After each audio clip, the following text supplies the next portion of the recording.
Kala matahari terbenam, mereka mulai masuk mencari kemudahan. Nyatanya, akan pulang dengan kesengsaraan. Maka, tersesatlah sampai mereka mati. Arwahnya gentayangan di leuweung sasar. Bismillah, assalamualaikum. Kita lanjutkan sebuah cerita dari Mas Teguh Falufi. Yang ini masih berkaitan dengan yang sudah saya bacakan ya, yaitu Sekutu.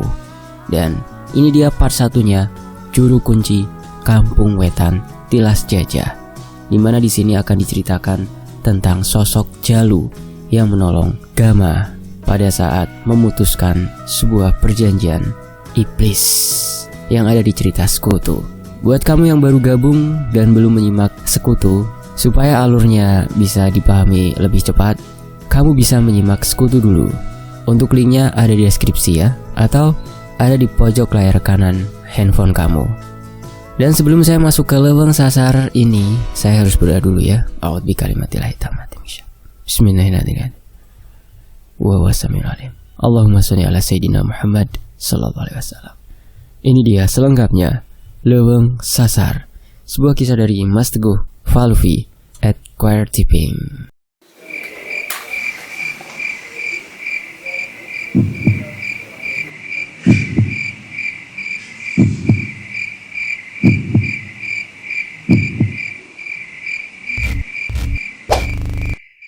Matahari sore baru saja aku lihat perlahan turun, menyinari dedaunan hijau di ujung kampung. Cahaya kuningnya benar-benar sangat indah dari bagaimana cara pencipta bekerja.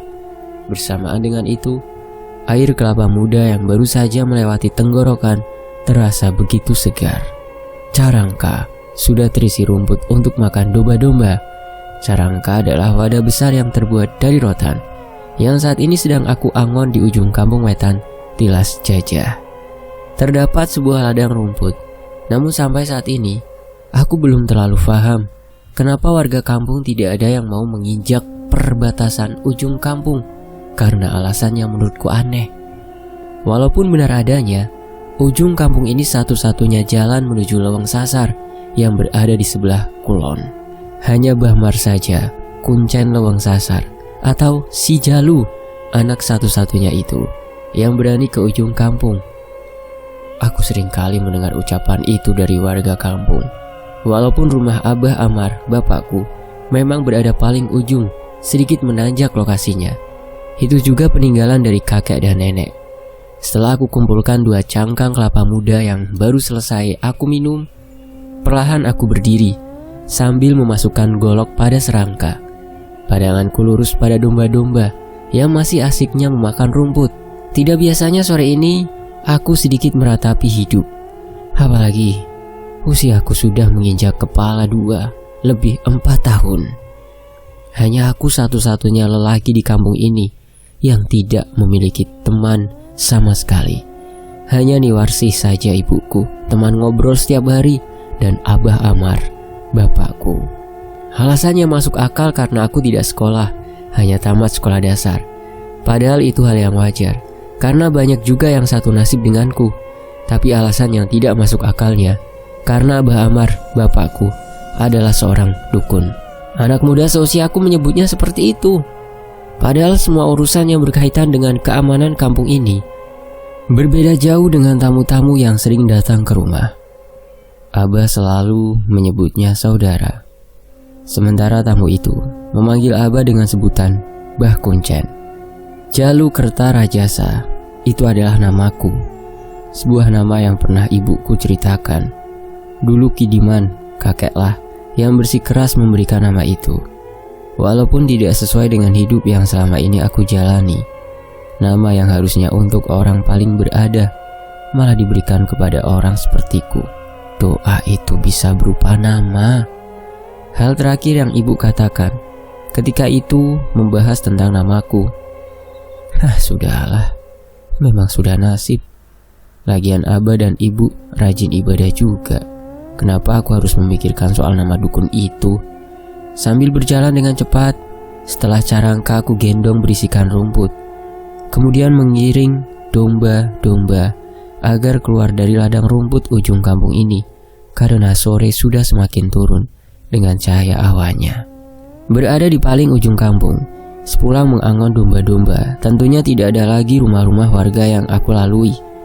Hanya kebun-kebun saja yang sampai saat ini tidak pernah diurus. Paling jika ibu menyuruhku untuk belanja ke warung, barulah aku turun dari ujung kampung wetan tilas jajah ini. Tidak berselang lama, karena memang bisa dikatakan aku ahli mengangon domba. 6 domba sudah aku masukkan ke dalam kandang yang berada tepat di belakang rumah. Terlihat cahaya satu-satunya di dalam rumah panggung lampunya baru menyala. Karena memang keterbatasan jarak membuat kampung ini pembagian listrik benar-benar dibagi rata. Jika malam hari pasti akan dimatikan. Jalu, Abah itu nunggu di depan. Tumben lagian sore sekali pulangnya, ucap ibu sambil membuka pintu dapur, memberikan piring berisikan ubi rebus. Emang Abah tidak bepergian, Bu? Tanyaku sambil mengelap keringat. Tadi sore ada Pak Lurah kesini. Anak bungsunya baru pulang main dari sungai asar tadi. Tiba-tiba sakit. Makanya itu Abah nunggu kamu. Besok palingan nganterin anyaman carangka. Soalnya sudah banyak, ucap ibu yang usianya hampir sama dengan Abah. Lah kan Jalu juga asar tadi Bu berangkatnya, jawabku sambil memakan satu persatu ubi rebus. Iya, pas kamu pergi, Pak Lurah datang. Maklum sudah tua usianya, pas nanjak kesini jadi lama, jawab ibu. Segera aku ke depan rumah, melalui samping. Terlihat Abah sudah mengenakan sarung, sambil membereskan hasil anyaman carangka. Cepat mandi, ikut sama Abah. Abis maghrib ke rumah Pak Lurah. Kasihan, ucap Abah. Jurik cai bah? Tanyaku tiba-tiba. Abah hanya mengangguk saja, sambil menepuk-nepuk sarungnya. Terkena bekas kotoran bambu rotan.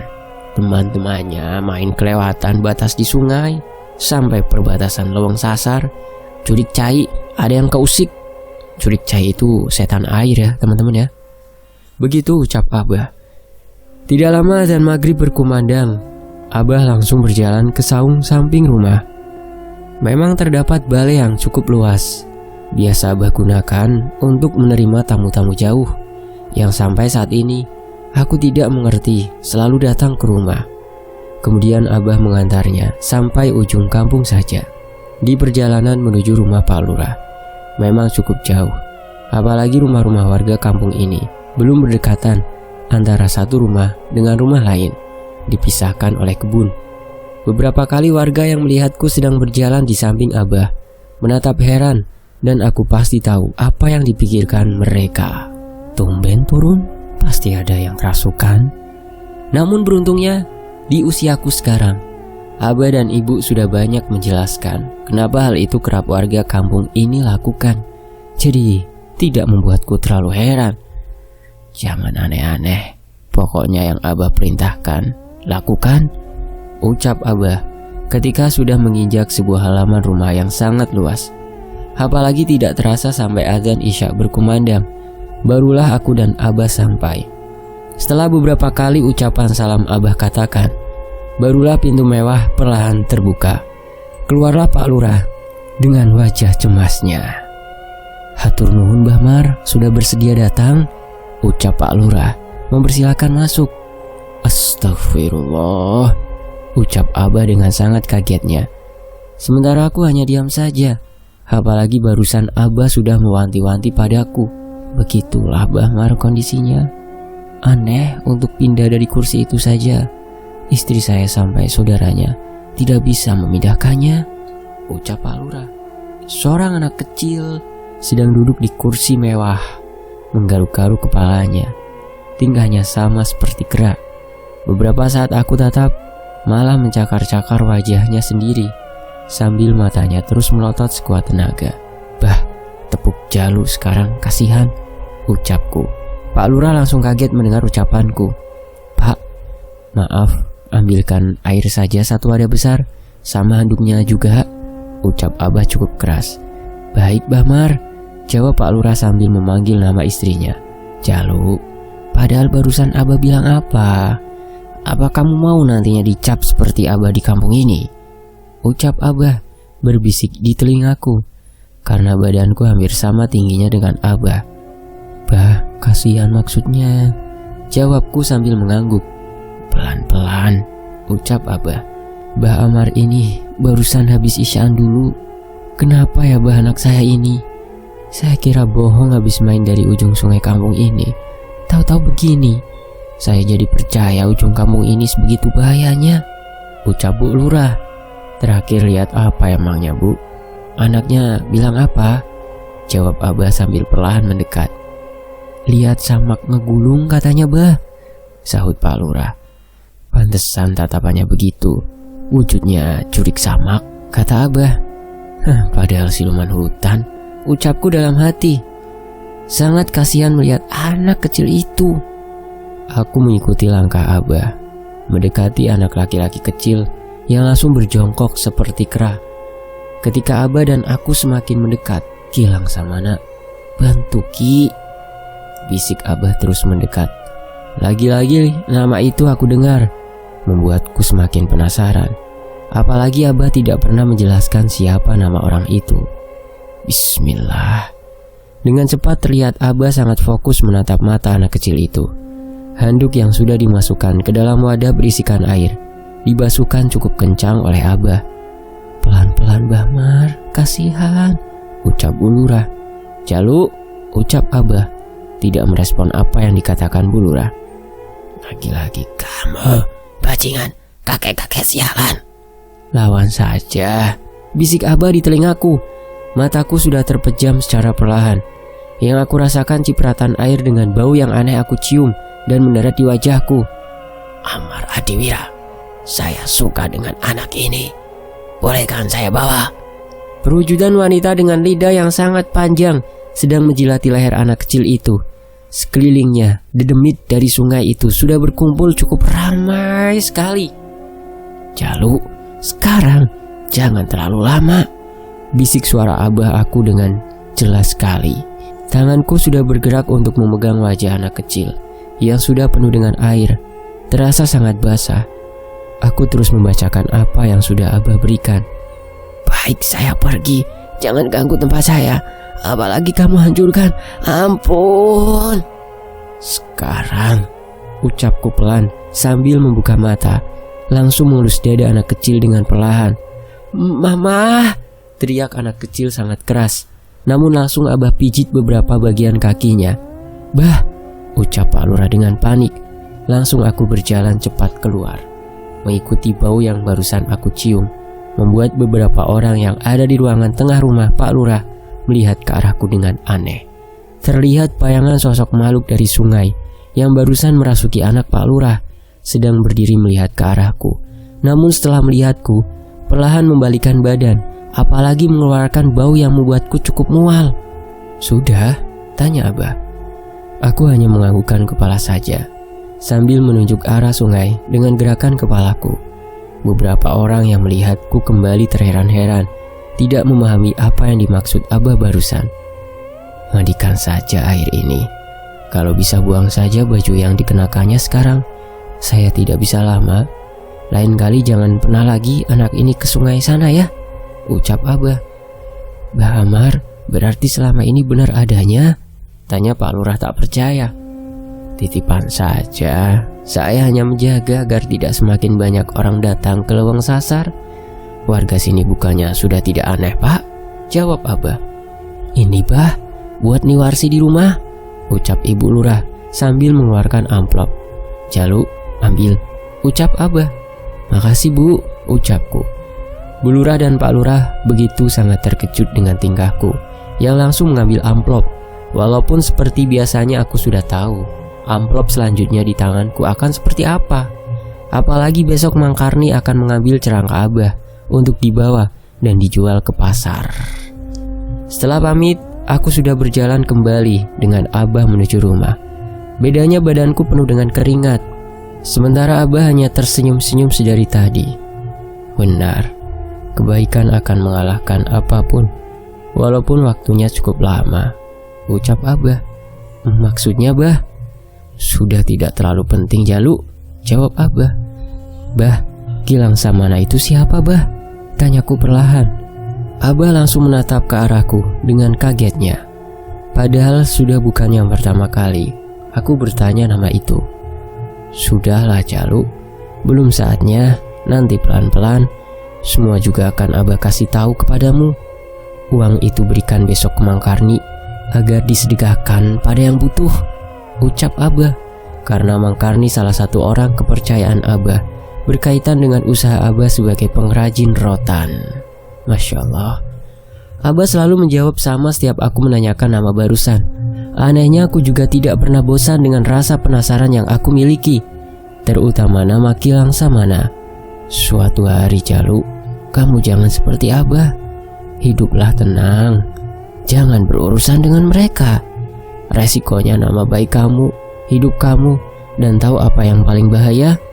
Ucap Abah sambil menepuk pundakku seperti kebiasaannya. Nyawa.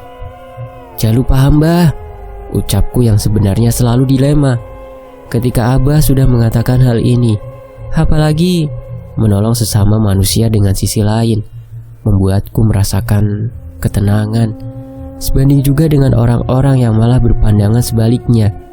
Namun memang kehidupanku sampai titik ini sudah banyak yang aku korbankan sebagai manusia yang seharusnya sama mempunyai kehidupan yang normal. Sudah hampir 1 minggu berlalu setelah kejadian malam itu. Keadaan kampung benar-benar aman dari hal-hal yang perlu Abah selesaikan. Artinya, aku hanya bergelut dengan aktivitasku, menebang bambu pagi harinya ketika Abah memberikan perintah, dan mengangon domba ketika sore ke ujung kampung wetan Tilas Jajah. Jangan terlalu sore, kata Abah pulang dari angon Jalunya ya, ucap ibu. Iya bu, ini juga baru keluar dombanya, jawabku sambil mengikat 2 tali carangka ke pundakku. Jalu, teriak Abah dari depan, membuatku cukup kaget. Apalagi ini pertama kali Abah berteriak sekencang barusan. Bah, ucapku. Memang sudah tidak ada lagi rumput di kandang? Tanya Abah, matanya merah sekali. Bahkan aku pertama kali melihat Abah seperti ini. Kosong bah, jawabku gemetar. Ya sudah, dengarkan ibu kamu bicara. Jangan terlalu sore pulang, apalagi ini hari Kamis, ucap Abah. Aku hanya menganggukkan kepala saja. Apalagi ucapan terakhir Abah tidak benar-benar aku pahami. Sudah, jangan diambil hati, itu cara cemasnya Abah saja, ucap ibu sambil memasukkan air minum dan arit yang hampir lupa aku bawa ke dalam carangka yang sudah aku gendong. Sepanjang jalan mengangon domba agar berjalan seperti biasanya ke arah ujung kampung ini membuat perasaanku tidak seperti biasanya. Walaupun aku tidak mengerti kenapa rasa ini begitu saja hadir. 6 domba biasanya mudah sekali aku atur. Sore ini benar-benar sulit aku kendalikan. Apalagi ini bukan domba Abah, melainkan domba bapaknya Mang Karni dititipkan kepadaku. Nantinya ketika terjual atau melahirkan dibagi 2, bisa membuat tabunganku sedikit demi sedikit bertambah. Kok kesana be? Ucapku sambil mengarahkan pecut dari rotan. Dulu Abah sengaja buatkan.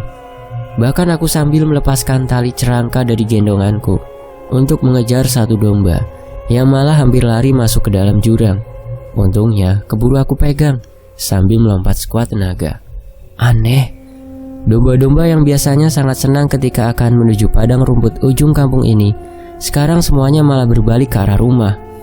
Setelah 1 domba bergabung, aku memaksa domba agar tetap berjalan ke arah ladang rumput. Walaupun aku perhatikan domba-domba itu sangat sulit sekali berjalan. Ya sudah, di sini kalian makannya, sambil melepaskan cerangka, mengeluarkan botol minum yang ibu bawa.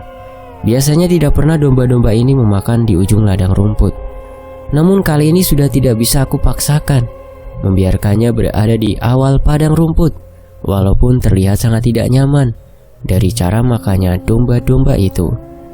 Segera aku berjalan ke bagian rumput yang akan aku arit di bagian tengah. Cukup jauh aku meninggalkan domba-domba. Beberapa kali aku ayunkan tangan yang sudah memegang arit. Beberapa rumput terus aku masukkan ke dalam cerangka. Anehnya, Ujung kampung yang dipisahkan dengan hutan bambu dan segala jenis tumbuhan yang berdiri tinggi itu selalu menarik perhatianku. Tumben, ada apa? Sampai keringatku membasahi bagian punggung dan wajahku. Carangka rotan sudah hampir penuh. Bahkan rasa haus di tenggorokanku kini mulai terasa.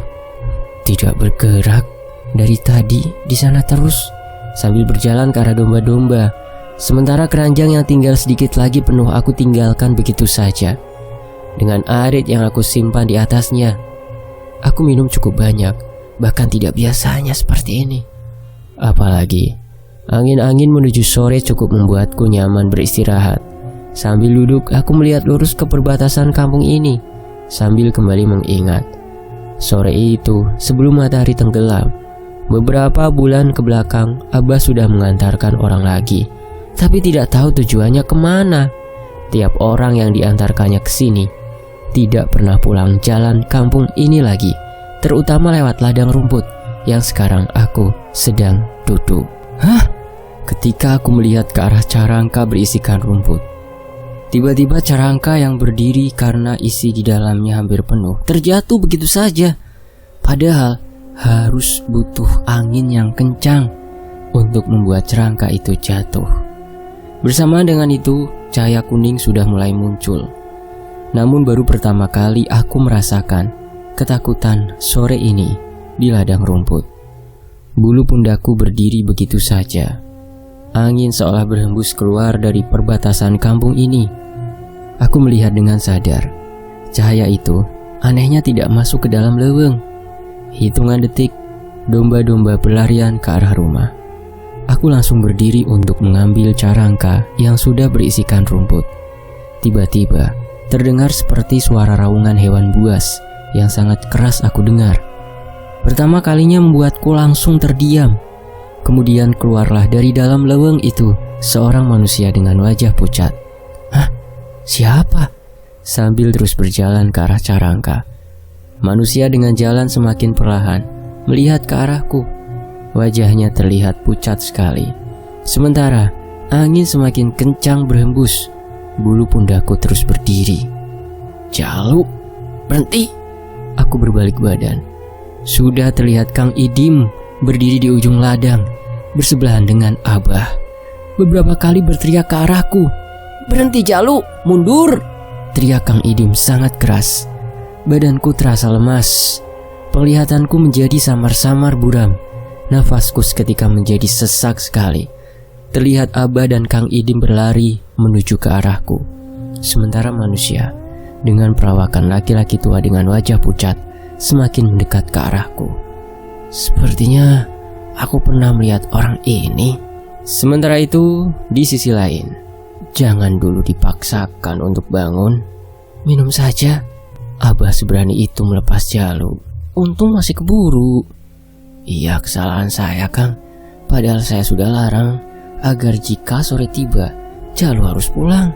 Saya juga tidak mengerti kenapa Akang tiba-tiba datang ke kampung ini, tanya Abah.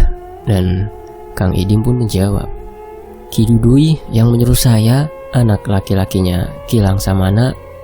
Masih ingat Abah? Terdengar olehku suara Abah dan Kang Idim sedang berbicara. Sementara badanku sangat lemas. Lagi-lagi nama itu kembali aku dengar jelas. Bu, Ibu, ucapku perlahan. Tidak apa-apa nih, biar saya yang kasih minum, sahut Kang Idim. Ini Ibu di sebelah Jalu, tahan ya, ucap Ibu perlahan. Tiba-tiba Kang Idim membisikkan sesuatu kepada telingaku, menyuruhku untuk mengikuti ucapannya. Setiap kata aku ikuti, sampai beberapa kali, bahkan diulang terus-menerus. Bismillah, hembuskan Jalu sekarang, ucap Kang Idim. Setelah tarikan nafas yang dalam, aku keluarkan secara perlahan. Mataku langsung terbuka begitu saja. Sudah Bah, jangan salahkan Jalu. Lagian anak ini tidak tahu menahu. Salah Abah juga. Tapi saya mengerti di posisi orang tua seperti apa resikonya, ucap Kang Idim. Yang pertama kali aku lihat, Ibu langsung mengelap matanya. Kemudian Abah terlihat sangat cemas. Sama halnya dengan Kang Idim yang sudah lama aku kenal, karena beberapa kali sering datang ke rumah gubuk ini. pasti masih terasa lemas. Biarkan saja sampai Ki Dudui datang. Beliau janji malam ini datang, Bah, ucap Kang Idim. Abah langsung berdiri dari duduknya. Pelan-pelan, Ibu boleh kasih tahu Jalu sekarang? Ucap Abah sambil berjalan keluar. Tidak ada salahnya. Tidak ada yang benar-benar siap juga, Bah, jawab Kang Idim sambil berdiri mengikuti langkah Abah menuju saung di samping rumah. Aku belum mengerti apa yang dikatakan Abah dan Mang Idim. Apalagi kejadian sore tadi, setelah aku ingat, membuat badanku terasa lemas kembali. Sudah 3 jam kamu ini tidak sadarkan diri, Jalu, ucap ibu sambil membenarkan bantal, menyuruhku untuk kembali tertidur. Apa, Bu, yang sebenarnya terjadi? Barusan Jalu ingat kejadian di ujung kampung ini, tapi rasanya lemas, ucapku melihat jam tua menempel di bilik rumah. Sudah pukul 8 malam lebih. Kamu ingat setiap beberapa bulan ke belakang ada tamu yang Abah antar ke ujung kampung itu? Pernah dengar lewang sasar juga dari cerita Abah selain Kilang Samana? Ucap ibu. Pernah, Bu. Masih ingat lewang sasar? Satu-satunya lewang yang tidak boleh Jalu ketahui. Bahkan masuk ke perbatasan kampung ini juga Abah larang, jawabku. Semakin terasa lemas di badan. Harusnya Abah bilang bukan tidak boleh, tapi belum waktunya. Buktinya kejadiannya seperti ini, ucap ibu perlahan. Aku semakin bingung dengan ucapan ibu. Malam ini, Kuncen, juru kunci dari buyut turun ke Abah. Selanjutnya kamu. Tahu alasannya ibu dan Abah masih menetap di sini, padahal harusnya bisa pindah, ucap ibu. Aku hanya menggelengkan kepala. Apalagi lemas di badanku semakin terasa. Ketika matahari terbenam, akan terlihat jelas dari rumah ini. Nama kampung ini dulunya Kampung Kulon. Kampung Kulon Tilas Jajah. Karena lewang sasar hanya akan bisa masuk melalui Kulon. Karena tidak mau banyak manusia yang tersesat, maka oleh buyut kamu diganti dari Kulon menjadi Wetan, agar tidak banyak yang datang. Dilanjutkan oleh Kidiman, kakek kamu, selanjutnya Abah, dan pasti akan jatuh pada kamu juga, Jalu, ucap ibu menjelaskan dengan serius. Baru saja ibu selesai menjelaskan, tiba-tiba terdengar Abah dan Kang Idim menjawab salam secara bersamaan. Apalagi tembok rumah hanya terbuat dari bilik. Ingat saja ucapan ibu barusan. Itu penjelasan penting di awal yang harus Jalu ketahui. Memang hidup sulit, Jalu, tapi tidak ada pilihan, ucap ibu kembali. Kepalaku benar-benar sakit, seperti ditusuk-tusuk oleh benda tajam. Sangat sakit sekali. Apalagi salahnya barusan aku malah mengingat sosok manusia yang aku ingat pernah berkunjung beberapa bulan ke belakang ke rumah ini. Namun penampakan wujudnya sore tadi benar-benar menakutkan sekali. Terlihat Abah membuka pintu, menganggukkan kepala kepada ibu. Ibu langsung saja berdiri, berjalan ke arah Abah. Masuklah seorang lelaki tua, lebih tua dari Abah, yang baru pertama kali aku lihat. Tidak usah takut, saya datang ke sini untuk bersilaturahmi dengan kamu, Jalu, ucap kakek tua mendekat setelah menutup pintu dengan rapat. Badanku terasa sangat panas sekali. Padahal barusan hanya lemas dan kepalaku saja yang sakit. Panggil saja Ki Dudui, ucap kakek tua duduk di sebelahku. Baik Ki, ucapku langsung menerima salamnya, memaksakan badan untuk sedikit terangkat. Ki Dudui langsung mengusap bagian kepalaku, seolah mengerti bagian itulah yang aku rasakan sakit. Kemudian tangannya berpindah ke bagian dadaku. Ingat saja tidak apa-apa kejadian tadi sore. Itu raungan dari perwujudan Kilang Samana, ucap Ki Dudui. Kemudian mengeluarkan sesuatu dari dalam celananya, seperti gelang. Namun aku tidak pernah melihat benda seperti itu ditempelkan di atas dadaku. Nafasku semakin tenang, mataku semakin terpejam. Setelah ini belajarlah semuanya tentang leweng sasar pada Abah kamu, Jalu.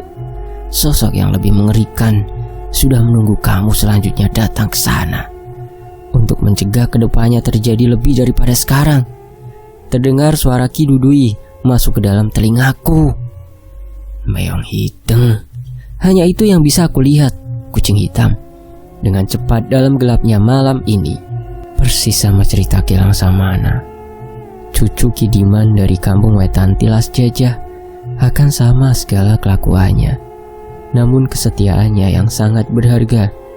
Percayalah Jalu, kini cucu Aki Dikjaya di Gunagama berada dalam masalah. Setelah orang yang kamu lihat barusan di ladang rumput berhasil mempertaruhkan segalanya di lowong sasar. Masih terdengar jelas olehku ucapan Ki Dudui, namun gelapnya mata terpejam seperti menarikku masuk pada suatu lapangan tanah yang luas berwarna merah. Hanya ada satu pohon tua. Sementara itu di sisi lain, bangun Jalu, sudah pagi, ucap ibu sambil mengusap kepalaku. Bu, mana Ki Dudui? Ucapku, perlahan membuka mata, karena aku masih ingat ucapan-ucapan Ki Dudui terus terngiang dalam kepala. Abah langsung berjalan dari dapur, membawa air minum. Seolah ibu paham langsung berdiri dan kembali ke dapur. Maafkan Abah soal kemarin, ini minum, ucap Abah sambil membangunkan badanku. Ki Dudui bicara panjang, Bah. Jalu ingat cerita Kilang Samana, semalam kucing itu Jalu lihat, Bah, ucapku. Pelan-pelan saja. Sudah, minum dulu airnya, jawab Abah seolah tidak percaya dengan ucapanku. Segera aku habiskan semua air yang Abah berikan, bahkan sampai tidak tersisa sedikit pun. Sore ini kita pergi ke lowong sasar. Orang-orang mengetahuinya sebagai Bukit Sasar. Ada masalah genting untuk memastikan satu orang. Perintah dari Ki Dudui semalam, ucap Abah perlahan.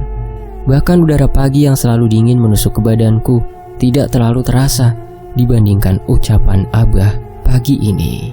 Dulu Abah tidak pernah bicara hal ini, ucapku. Sudah waktunya, benar kata Kang Idim, Ki Dudui. Jika kejadian ini awal semuanya untuk Jalu ketahui, maka harus segera. Sama halnya dulu Abah diajak oleh Kidiman, kata Abah. Apa ibu sudah mengetahui hal ini, Bah? Tanyaku, karena sangat khawatir pada ibu. Tahu dan harusnya mengerti ini sudah waktunya. Sama halnya ketika Abah menikahi ibu kamu, Newarsih, tidak akan mempunyai banyak anak. Setelah anak pertamanya lelaki, itu sudah turun-temurun. Bahkan Newarsih jauh lebih paham hal ini, ucap Abah. Aku hanya menganggukkan kepala saja, memahami apa yang dikatakan Abah sambil mengingat semua ucapan Ki Dudui semalam. Dikjaya adik Gunagama. Ya, semalam bilang sedang dalam masalah. Siapa itu, Bah? Tanyaku. Abah terlihat sangat kaget dengan ucapanku. Bahkan rokok yang sedang dihisapnya langsung lepas dari jepitan jarinya. Jalu, ucap Abah sangat keras. Bahkan ibu langsung masuk ke ruang tengah. Ada apa, Bah? Aduh, kaget, ucap ibu. Tidak, sudah lanjutkan saja, ucap Abah. Langsung meminum cukup banyak kopi di dalam gelasnya yang barusan dibawanya. Ibu langsung kembali ke dapur dengan terlihat sangat heran sekali. Begitu juga dengan aku. Jadi yang kamu bilang, Jalu, soal Kilang Samana, kamu lihat wujudnya? Bisik Abah perlahan di dekat telingaku. Wajahnya sangat cemas. Bahkan pertama kali melihat Abah sangat ketakutan. Aku hanya menggelengkan kepalaku berkali-kali sambil dadaku berdetak cukup kencang. Kucing hitam, Bah. Gelang yang tidak tahu namanya keluar dari saku Ki Dudui, ucapku perlahan. Abah mengusap kedua wajahnya cukup keras. Setelah menyimpan rokok di atas asbak rotan, kemudian menganggukkan kepalanya. Bisa benar semua ucapan Ki Dudui. Gelang itu padahal tidak digunakannya sempurna. Terbayang jika turun ke cucu lelakinya, ucap Abah. Sekarang giliranku yang dibuat tidak paham dengan apa yang Abah ucapkan. Bah Mar, saya bawa ya ini. Terdengar suara Mang Karni sambil mengucapkan salam membuka pintu. Karni, baru ada segitu. Kalau mau diantar ke pasar boleh saja ambil. Besok mungkin saya tidak di rumah, jadi tidak usah datang dulu ke sini, ucap Abah. Biasa ya, Bah. Siapa lagi yang kena gangguan, Bah? Tanya Mang Karni. Mau perjalanan saja sama Jalu. Malam ini sesekali lihat-lihat rumah ya. Newarsih sendirian, kasihan, ucap Abah. Anehnya wajah Mang Karni sangat ketakutan sekali. Cuman sekalian bilang, Uang yang dari Bu Lurah sudah Karni bagikan di pasar sama yang butuh, Bah. Itu saja. Kalau malam Karni belum tentu berani, ucap Mang Karni. Anehnya langsung pamit keluar rumah. Terlihat duduk di depan sambil membakar rokok. Jalu, nanti sore juga kamu paham. Gunakan hari ini tidur yang cukup. Setiap waktu doakan buyut dan akik kamu, Jalu, biar selamat nanti sore, ucap Abah kemudian berdiri untuk menemui Mang Karni. Sementara itu, aku, Abah dan Ibu sudah duduk di depan teras depan rumah yang biasa Abah gunakan untuk membuat kerajinan tangan dari bambu rotan. Perlahan matahari sudah terlihat akan turun dari sebelah kulon. Orang yang 3 bulan datang ke sini, ternyata tekadnya tidak main-main, Jalu. Dia sudah berhasil melakukan perjanjian di Leweng Sasar. Leweng di mana semua orang akan tersesat selama hidupnya. Sebentar lagi, matahari akan tenggelam. Kita harus mulai berjalan, ucap Abah.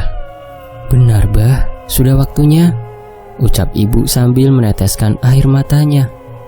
Ibu masuk rumah sekarang. Sampai Abah dan Jalu belum pulang, jangan sesekali membuka pintu kepada siapapun yang datang, ucap Abah dengan tegas. Bu, ucapku. Sudah, Jalu, ini memang harus seperti ini, jawab Ibu. Benar-benar air matanya sudah membasahi pipinya. Ayo, Jalu, ucap Abah sambil berdiri. Ibu kemudian masuk ke dalam rumah. Apalagi kuning cahaya langit memang jelas terlihat dari sini. Setiap perubahan yang awan sore berikan.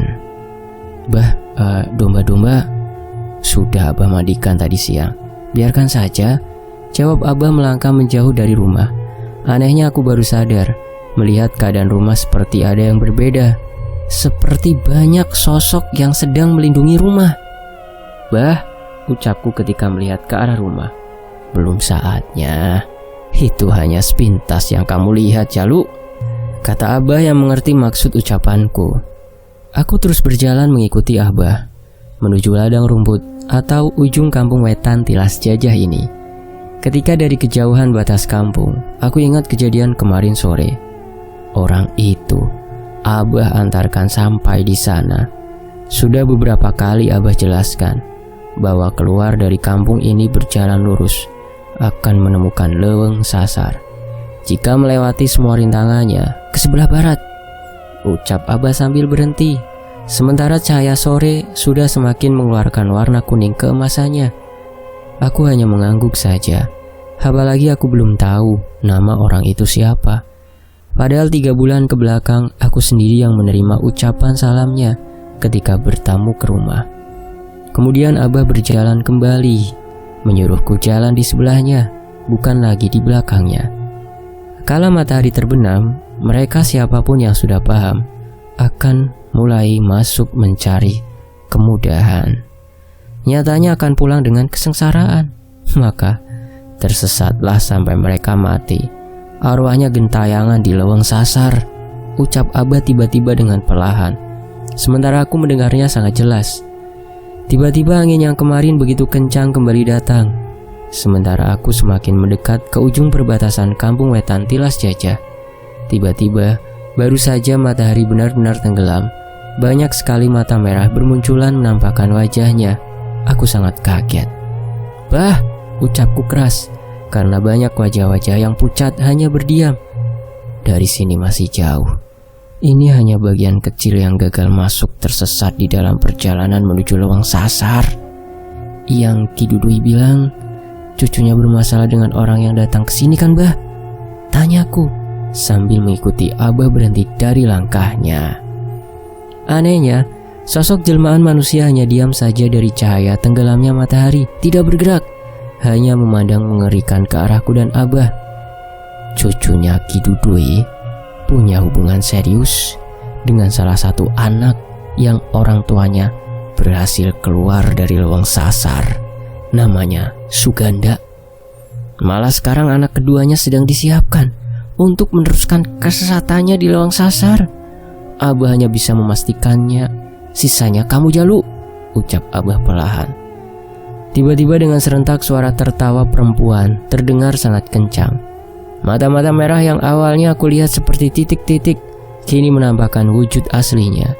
seolah menunggu kedatangan Abah sebagai kuncen leuweung sasar dan aku anaknya. Semakin masuk, kamu akan semakin tahu kenapa mereka seperti itu, bahkan tertahan sebelum sampai di leuweung sasar, ucap Abah. Dan sekarang kita masuk ke kilas balik gerbang gaib sasar. Hanya suara gesekan sandal pada dedaunan dan tanah yang sedang aku injak saja. Suaranya terdengar jelas. Tidak lagi aku dengar suara yang keluar dari mulut Abah. Semakin masuk ke dalam leuweung, bahkan baru pertama kali aku melihat di balik Abah yang selalu berusaha terlihat tenang. Kini wajahnya penuh dengan kecemasan. Apalagi sama denganku, keringat sudah mulai terasa bercucuran. Sementara cahaya malam sudah menemani aku sedari tadi berjalan semakin dalam di leuweung atau hutan yang bahkan aku tidak tahu namanya ini. Sosok-sosok yang sebelumnya menyambut kedatangan aku dan Abah tidak aku lihat lagi. Di sana, ucap Abah perlahan. Hanya pohon-pohon yang besar yang bisa aku lihat sekarang, jauh semakin dalam. Ternyata leuweung ini menyimpan banyak hal yang baru aku lihat. Ingat Jalu, dari padang rumput kampung kita, kaki hanya bisa berjalan lurus untuk sampai leuweung sasar. Sudah dengar suara air? Ucap Abah sambil berhenti. Sudah Bah, pelan Jalu dengarnya. Jawabku sambil memastikan itu benar-benar suara air, karena bertabrakan dengan suara angin. Kebanyakan mereka yang masuk ke sini tersesat di sana, ucap Abah perlahan, sambil menunjuk salah satu batu besar. Sambil jari-jari tangannya terus bergerak, seperti sedang menghitung sesuatu. Batu Bah? Tanyaku heran, padahal barusan sama sekali aku tidak melihat batu. Abah hanya mengangguk perlahan sambil tersenyum. Abah dulu pertama kali kesini, sama halnya dengan kamu sekarang, banyak yang tidak bisa diterima oleh nalar dan akal. Tapi nyatanya, jika manusia sudah dari hati kecilnya ingin menduakan pencipta di sini, maka akan dipermudah langkahnya. Ingat-ingat tempat ini, salah satu patokan dari kampung kita menuju leuweung sasar. Satunya lagi dari sebelah kulon, ucap Abah sambil kembali berjalan. Aku hanya menganggukkan kepala, kembali berjalan di samping Abah. Anehnya, di belakang seperti ada desis suara ular yang terdengar kencang. Apalagi di leuweung yang memang sangat wajar jika keberadaan binatang itu di tempat seperti ini. Kalau penasaran, balikan saja badan kamu, ucap Abah tiba-tiba. Tidak pikir lama, apalagi Abah sudah membalikkan badannya terlebih dahulu. Segera aku mengikutinya. Ular berukuran biasa. Pertama aku lihat diam di atas akar yang cukup besar. Namun, matanya menyala sangat merah. Di balik akar itu, baru aku menyadari banyak sekali sosok-sosok yang menampakkan wujudnya sangat menjijikan. Karena wajahnya banyak yang tidak utuh, bahkan masih bercucuran darah segar. Bah, ucapku kaget. Gerbangnya di sini tidak akan mengganggu pada kita, tapi ujian masuk berhadapan dengan mereka yang datang. Yang kamu lihat adalah mereka yang tertahan mencoba kembali ke kampung kita, tapi sudah tidak bisa. Tipu daya mereka kuat. Penghuni di sini akan tetap sama mencari siapa korban selanjutnya, ucap Abah menjelaskan secara perlahan. Jadi selama ini bukan hanya cerita Bah? 4 jam menuju leuweung sasar dari kampung itu? Tanyaku semakin heran. Waktu dari sini bisa lebih cepat. Jika masuk dari kulon akan lebih lambat, jawab Abah sambil kembali berjalan. Setelah menepuk pundakku dengan tiba-tiba, berbarengan dengan kaget yang aku rasakan karena Abah menepuk pundakku, aku melihat perlahan begitu saja sosok-sosok penampakan makhluk itu menghilang. Patokannya, semakin suara air terdengar jelas, itu semakin dekat Jalu. Ingat itu, ucap Abah. Benar saja, ucapan terakhir Abah. Tidak lama aku berjalan, suara air semakin terdengar jelas. Namun aku tidak merasakan keanehan lagi. Apalagi aku berjalan bersebelahan dengan Abah di bawah pohon-pohon besar. Cahaya yang diandalkan hanya melalui terangnya bulan. Kalau sore kemarin Kang Iding tidak datang, kemudian malamnya Ki Dudui tidak bertamu ke rumah, mungkin tidak tahu kapan lagi Abah akan pergi ke sini. Tapi mau bagaimana juga, Kidiman, kakek kamu Jalu, adalah orang yang selalu menanti kunjungan dari Kilang Samana, bapaknya Ki Dudui. Hal itulah yang membawa Abah ke sini, ucap Abah sambil duduk di antara dua batu besar sekali. Pandangan Abah tiba-tiba seperti kosong, memikirkan sesuatu yang sangat berat. Batu sebelahnya yang berukuran kecil Abah bersihkan oleh kedua tangannya, lalu menyuruh aku duduk. Abah pernah bilang, Kilang Samana di Kampung Wetan Tilas Jajah ini sering melakukan aktivitas spiritual. Menyendiri, ucapku setelah menyimpan baik-baik ucapan Abah sebelumnya. Iya, benar Jalu. Seharusnya Kilang Samana bisa sekali menenggelamkan semua makhluk di leuweung sasar ini. Tapi dari cerita Kidiman, Kilang Samana hanya bilang, ada dan tidak adanya tempat ini. Urusan manusia tersesat adalah urusan hati dan imannya kepada pencipta, bukan urusan tempatnya, ucap Abah sambil menghembuskan nafasnya sangat panjang. Maka dari itulah, Kidiman dari dulu sampai diturunkan semuanya kepada Abah. Dan malam ini akan diturunkan kepada kamu. Tempat ini harus tetap dijaga, ucap Abah bergetar suaranya, melihat ke arahku dengan tatapan tajam. Bah, ucapku. Tidak ada pilihan Jalu, kecuali, jawab Abah, terpotong. Dari arah belakang terdengar gesekan langkah manusia berjalan. Abah langsung membalikkan badannya dengan cepat.